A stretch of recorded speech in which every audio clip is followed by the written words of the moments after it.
You're listening to Wildlife Quests, a travel and wildlife podcast where we meet explorers, conservationists, and adventurers who go beyond. Join me as we uncover untold stories of nature, the people protecting it, and share the journeys that connect us all. My name's Will. I hope you enjoy this episode. As a kid, I loved the outdoors, and I think that was partly to do with my parents taking me and my two sisters on very long hikes and walks at a young age. And that kind of stuck with me, that sense of adventure.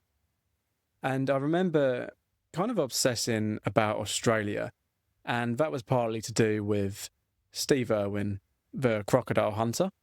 Watching his programs, watching him in the outback in Australia, all the wildlife that he interacted with, I just had to go there. It stuck with me through school, college, and even my first full-time proper job. I was at this job for 5 years, and me and my friend had been talking for a number of years about doing this trip in Australia together. And it just so happened I was at a point where I really wanted to do it, and there was just something that was telling me I have to go now. I spoke to him, and he never really gave me a proper answer, and it never felt like he was keen. Anyway, he soon got a girlfriend. I don't think he was ever going to go, and I kind of knew that. So I decided I've got to do this, and I basically booked a ticket to Brisbane in Australia. The scary part for me was telling my boss that I'd been with for 5 years at this company, and it was a small company in a small village in England. And he was the nicest person to me. He taught me so much, had so much patience, and kind of sculpted me into the world of business and interacting with clients and customers. And he really put a lot of energy into me and was such a good person. So I messaged him one day, "Can I come round and speak to you?" Him obviously being a bit surprised, wondering why I'm showing up at his house on the weekend. He invited me in, and we stood in the kitchen, and he looked at me in that kind of, "is everything all right?" look. I kind of went bright red. I lost my power of speech, and I slowly got it out that I was going to be leaving the company. He made me such a part of that company, and always used to talk about the future with me in it, and it made it even harder. And these conversations seemed to happen closer towards the end of me knowing I was leaving. I told him. He turned to me and said, "I'm so happy for you." Because then he went on to tell me this story about how him and his wife, many years ago, before they had children, were going to live in Florida. They never made the move. And he told me they always used to talk about how different life may have been if they went, and they'll never know now. For me, that was kind of the approval and reassurance that I was doing the right thing. And he was actually genuinely happy for me. So much so, he gave me a tablet and an underwater camera to take with me. This was my boss, who ran a small company and relied on me quite heavily as well at this point. But I was going away and leaving the company, and this is what he'd done for me. So he was amazing. I was getting quite excited, also quite nervous about going to this country. It would be the furthest I've ever flown before. I was really, really petrified and excited at the same time. So I'd done my farewells to my parents. They dropped me off at the airport. And yeah, it was emotional sitting on that plane, not knowing what I was going into. It was the first time I'd not really been working, because I'd been through school, college, and then full-time job. And all of a sudden, I just had some savings and time, and I didn't have to do anything. So that was really exciting for me. The whole time thing and no plan thing, I've really thrived on that. So when I arrived in Brisbane, I checked into a hostel. And I remember being really quite nervous. I'm a bit of an introvert, so I was a bit shy. I was laying on my bed, really tired from the flight. But I wanted to go down and sit in that communal area. I'd never been in a setting like that before, where you have to introduce yourself and talk to people. Everyone's in the same boat, and everyone wants to have a good time. because they're all away from home. Most people not having many commitments, and all they've got on their mind is just having fun. I sat down and I put myself out there, and sure enough, the strangest thing happened. First person I spoke to, he lived in a village 5 minutes down the road from me in the UK. He used to work for a company that we used to do IT support for. So that made me realise how small the world was. I got talking to lots of people around the social area downstairs, outside, and yeah, it was really cool hostel, had a little swimming pool, and I ended up spending a lot of time drinking, partying, socialising, having lots of fun. This went on for a while, and I was always a bit conscious of the fact that I'd been here for a while, but nobody seemed to be leaving. Everyone seemed to be a big group of people. We went out in the day to do different things and explore different places. I was still in Brisbane, and it had been about 2 weeks. I remember sitting next to this guy. He was a white man. He had dreadlocks, a bit of a hippie. He was in his 50s. I remember him telling me that you should get out of here if you want to go and travel, because lots of people are going to stay here, spend all their money, and not have seen anything of Australia. And he was right, and that was where I was heading, because I was almost in a comfort bubble again, like back in the UK. So I really took his advice, and 2 days I bought a car. I bought a Ford Falcon. I think it was a 2-litre V8. Stupid car to get. And it had done 400,000 kilometres. The clock had been broken, 2 previous owners before me. So I had no idea how far this car had gone. But it was only, I think, $1,300, $1,500. And yeah, it was really cheap. It was pretty much the first one I saw, I'll be honest. I didn't really look around. And I wasn't really thinking. I just wanted to get out of there. So I bought this car anyway. Turned out to be a really good car. Never went wrong. And it done a hell of a lot of kilometres. So the thing that really kicked me out of the hostel and got me moving again was the fact that I forgot to extend my stay.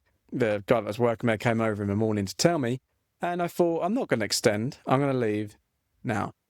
So I did. I left that day and I said goodbye to everyone. And it was quite emotional because, you know, you spend 2 weeks straight pretty much with the same people, and you form these quite tight-knit relationships when you travel. And yeah, it was really, really sad actually, but I was kind of got that drive and that excitement that I'm doing this, I'm going on this trip. I chucked my stuff in the car, and I did. I headed up the East Coast, headed north, and first place I stayed was a little campsite. My car came with a lot of camping gear, which was brilliant. I had a tent, a cooker, blow-up bed, and sleeping bag. So yeah, I had everything I needed. And yeah, I stayed at this little campsite. The landscape wasn't too dramatic right away, but I felt this sense of free. And that was really, really fun for me. And it was kind of that reminder of why I came, because it was my first time away from the city, and I was starting to see parts of Australia. The next day I carried on driving, and I was heading towards Fraser Island. There was a place where you leave, and it was a hostel that you could book your trip to go to Fraser Island. I remember rocking up at this hostel, and I think it was 2 days I had to wait at the hostel before I could get on to one of the trips. I had this mentality of not really planning ahead too much. If I had to wait for something, so what? I had nothing but time. I'm glad I'd done that for the whole of Australia, and that worked really well, because I always thought it works out in my head, and it mainly did. If it didn't, it led me to something else which was pretty extraordinary as well. Things just fell into place. But once I was booked on for Fraser Island, we got the pep talk around safety, because the island, basically you get into these 4x4 cars, you put into groups, you stay with that group, that's who you drive your car with, you alternate with driving if you want to drive, and then you go to this island and you're in charge of this 4x4, and you're driving on the beach, you're driving in the woodlands, and it's just great fun. We drove onto the ferries first off, and then we drove out onto the island, and then we spent a night on the island. So the first day was kind of driving around on the beach, visited an old shipwreck, and then we were driving through some of the old rainforest as well, which is on the island. It was really, really something unique, really unique place. I became really good friends with one of the guys, a German guy, in my car, and we had such a laugh sharing a bag of goon which is basically wine in a bag that they drink over in Australia for people that don't want to spend much money on good wine. So that was our option. But that was so fun. We were sitting in the car, getting driven around, stopping off, seeing all these places. Such a beautiful place as well. But the first night, staying there was really memorable. And I'm so glad I've done this because I have this excellent memory of these logs, which were created a big circle, and everyone was sitting down. So all the different groups from the different cars, everyone was sitting around this circle, big fire going in the middle, and our tour guide had a guitar, and it was dark, and he had this fire, it was warm. We weren't a loud group, but normally you get the odd loud person, but there was none of that. Everyone was very quiet, talking amongst themselves to the people next to them. It was really, really silent. But then our tour guide started playing a song on guitar, and everyone started singing along, and it was just such an amazing moment for me. And that song, I'll never forget, it just takes me back to that campfire and that moment. It's Milky Chance, Stolen Dance. If I hear it to this day, it makes me emotional because it reminds me of that particular day. It was really special. After Fraser Island, I drove towards Ellie Beach, continuing up the east coast. I checked into a hostel called Nomad Hostel. I think there's a few of them around Australia. I think they're a chain. But it was a really cool hostel because the rooms were actually huts, and there was a swimming pool, and it was right on the coast near the harbour area. Yeah, it was really, really cool place. Met quite a few people, went out to a little bar. Some of the people we were talking to, everyone's comparing what trip they're doing tomorrow. And I ended up being on the same boat as a few of the people that I met as well, which was good fun. The next day, I was always a bit conscious of trying to enjoy my trips and not drinking too much. But it is hard when you're in that social environment. You're young, everyone's having fun, and that one more turns into two more. But that's part of travelling, unfortunately, when you're young and you can't get away from it, where you can, but I chose not to. And yeah, I went in next morning, got on the boat, bit of a sore head, but heading towards Whitsundays, absolutely amazing place, so beautiful. It's basically like a nursery for small sharks and stingrays, a safe haven for them. And yeah, it was beautiful. I remember just seeing some stingrays swim around and kind of lit that, that little boy up that wanted to go to Australia and see all that wildlife. And it was probably the first time I'd seen the stingray. And yeah, it was a really exciting place. But staying overnight on this boat filled with people was just so fun. Really, really fun. I think they gave us a cap of 2 drinks per person or 1 bag of goon. So, of course, everybody bought a bag of goon, which I think is a few litres, maybe 2.5 litres, can't remember exactly. But there was a lot of wine in these big bags. So, yeah, we were all sharing this different warm, sun-baked wine, goon, in a bag. Yeah, just chatting, dancing, and they brought out a fancy dress box at one point. Everyone got dressed, and I'm standing there thinking I would never do this in the UK, but for some reason, it's fine here. I came to realise with Brisbane, everyone wants to have a good time. I never really came across anyone who was mean or spiteful. Everyone was just there to enjoy themselves. I think that's what anybody wants. They want a good connection, good relationship, and want to have fun. And that's like the bare bones. And that was a really fun trip. And I became very good friends with a guy called Alan, who was from Israel. He just got out of doing his mandatory service for Israel. So you have to do 2 years mandatory military service. And then he chose to do another year. So it looks good on his CV.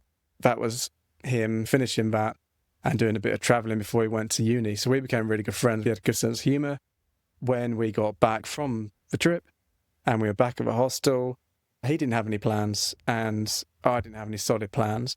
We both got along and we both had time. So he jumped in the car with me and we started a road trip. First night we spent camping out in the middle of nowhere. It was really nice. We had a little fire going. And I always remember he taught me this trick that he said he used to use in the army. He had a tin of tuna and you'd have some toilet roll, which you'd fold up, or tissue paper, and you'd put it onto the tin of tuna, which would normally be the one with the sunflower oil, and then light it. So set it on fire, and let it burn out. It went for like 10, 15 minutes. It was unreal, just burning away. And then after that time, you'd peel it off and you'd have a nice crispy tuna in a tin. So that kind of stuck with me. Got to say, I haven't done it since, but something to try if you're ever camping. You've just got a tin of tuna and it's a bit boring. Give it a go. We were heading towards Cairns, and for me, Cairns, when I was doing my research about going to Australia, this was one place I was really excited to go. I was looking at the hostels and looking at the things you can do, and it was just like this jungle, tropical town, and I was really super excited to go there. And that's where we were heading. And it was a 7-hour journey to get to Cairns from Ellie Beach, but this was just the beginning of my journey. Thanks for listening to this episode. I've been to over 47 countries, seen some amazing things, had lots of close-up encounters with all kinds of wildlife, and unforgettable moments with people I met along the way. I wanted to start this podcast not just for talking about my journey, but to hear other people's stories. People that have done some amazing travelling, seen some amazing things as well, interactions with wildlife, and also conservationists that are doing amazing things around the globe. I'm going to be releasing weekly episodes, have lots of amazing guests that will be on the show, and I can't wait for you to listen. Have an amazing day wherever you are, and I'll see you on the next one.